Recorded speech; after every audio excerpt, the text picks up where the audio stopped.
കൃഷ്ണ ഗുരുവായൂരപ്പ. ഞാനിന്ന് നിങ്ങളോട് പറയാൻ ഉദ്ദേശിക്കുന്നത് നമ്മളെ ഗുരുവായൂർ അമ്പലത്തിൽ വളരെ പ്രധാനമായ പല മാറ്റങ്ങളും വന്നിട്ടുണ്ട്.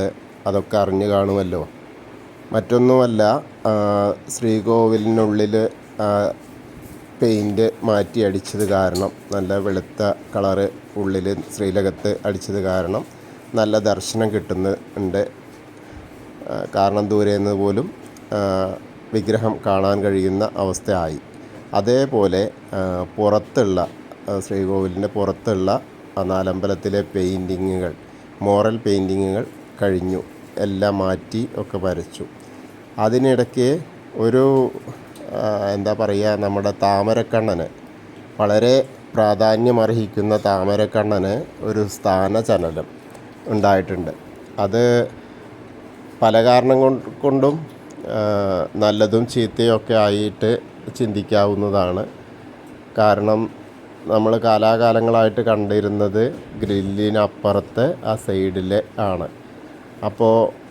പക്ഷേ അതിൻ്റെ ഒരു ബുദ്ധിമുട്ട് എന്താണെന്ന് വെച്ചാൽ, ഗ്രില്ലടയ്ക്കുന്ന സമയത്ത് ഭക്തജനങ്ങൾക്ക് അവിടെ പോയി കാണാൻ സാധിക്കാതെ വരുമായിരുന്നു. ഇപ്പോൾ അതിനൊരു മാറ്റമായി. നമ്മുടെ വടക്കേ നടയിലേക്ക് പോകുന്ന ആ വഴിക്ക്, അതായത് ശ്രീകോവിലിൻ്റെ നാലമ്പലത്തിൻ്റെ ആ ഒരു കോർണറിൽ, അതായത് ഓവിനിപ്പുറത്ത്, ശ്രീകോവിലിൽ നിന്ന് പുറത്തേക്ക് ഗമിക്കുന്ന ഓവിൻ്റെ ഒരു കോർണറിലായിട്ടാണ് ഇപ്പോൾ താമരക്കണ്ണൻ സ്ഥിതി ചെയ്യുന്നത്. അതായത് നമ്മളവിടെ നിന്ന് ഇങ്ങനെ വരുമ്പോൾ ശ്രീകോവിലിൻ്റെ പുറക് വശം കഴിഞ്ഞ ഉടനെ വരുന്ന വടക്കേ നടയിലേക്ക് കിടക്കുന്ന ആ ഫില്ലറിൻ്റെ തൊട്ടടുത്താണ് ആ കൽപ്പകവൃക്ഷത്തിൻ്റെ ചുവട്ടിലിരിക്കുന്ന താമരക്കണ്ണനായിട്ട് പുതിയ മോറൽ പെയിൻറ്റിങ് വന്നിട്ടുള്ളത്. ആരും ഇനി ആ ഗ്രില്ലിനപ്പുറത്ത് പോയിട്ട് താമരക്കണ്ണനെ നോക്കിയാൽ കാണാൻ കഴിയില്ല.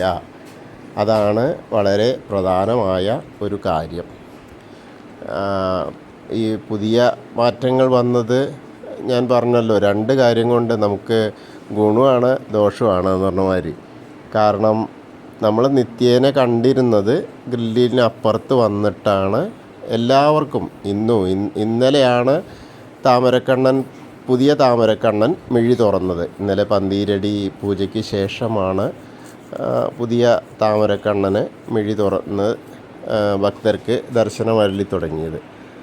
ഇന്നലെ വരെ ഉണ്ടായിരുന്നത് ആ ഗ്രില്ലിന് അപ്പുറത്തായിരുന്നു, മണിക്കിണറിനടുത്തായിരുന്നു.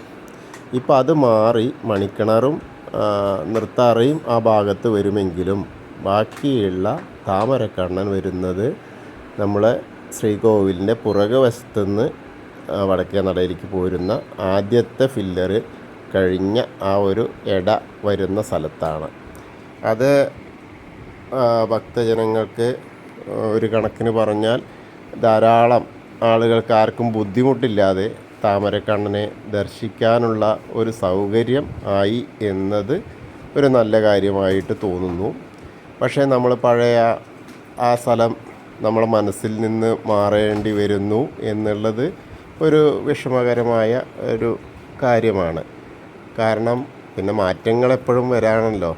ഒരുപാട് ഭക്തർ താമരക്കണ്ണനെ കാണാൻ കഴിയാത്ത അവസ്ഥ ഉണ്ടായിട്ടുണ്ട്.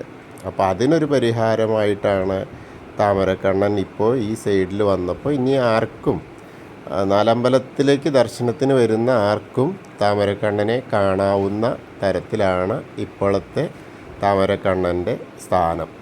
അപ്പോൾ എല്ലാവർക്കും ആ ഒരു താമരക്കണ്ണൻ്റെ അനുഗ്രഹം ലഭിക്കട്ടെ.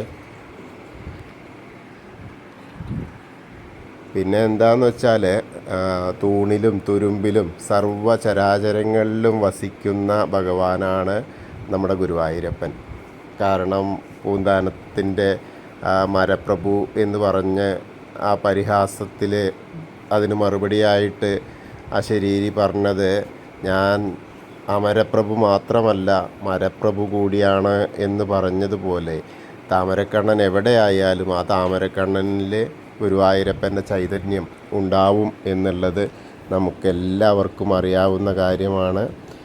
ആ തൂണിലും തുരുമ്പിലും എല്ലാ ഭാഗത്തും നമ്മുടെ ഗുരുവായൂരപ്പൻ, നമ്മുടെ പൊന്നുണ്ണിക്കണ്ണൻ എല്ലാവർക്കും ദർശനം നൽകി ഇരിക്കുന്ന അവസ്ഥയാണ്.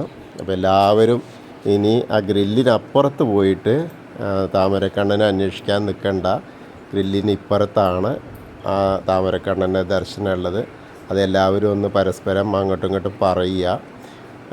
കാരണം ഇന്നും ധാരാളം ആളുകൾ ആ ഗ്രില്ലിന് അവിടെ വന്നിട്ട് താമരക്കണ്ണനെ എത്തി നോക്കുകയാണ്. പക്ഷെ കാണാതെ ആവുമ്പോൾ അവരുടെ മുഖത്തുണ്ടാവുന്ന, അവരുടെ മനസ്സിലുണ്ടാവുന്ന ആ ഒരു വിഷമം അത് പ്രത്യേകം പറഞ്ഞറിയിക്കേണ്ടതാണ്. അപ്പോൾ എല്ലാവരും ഇതൊന്ന് ഷെയർ ചെയ്യുക, എല്ലാവരിലേക്കും ഇത് എത്തിക്കുക.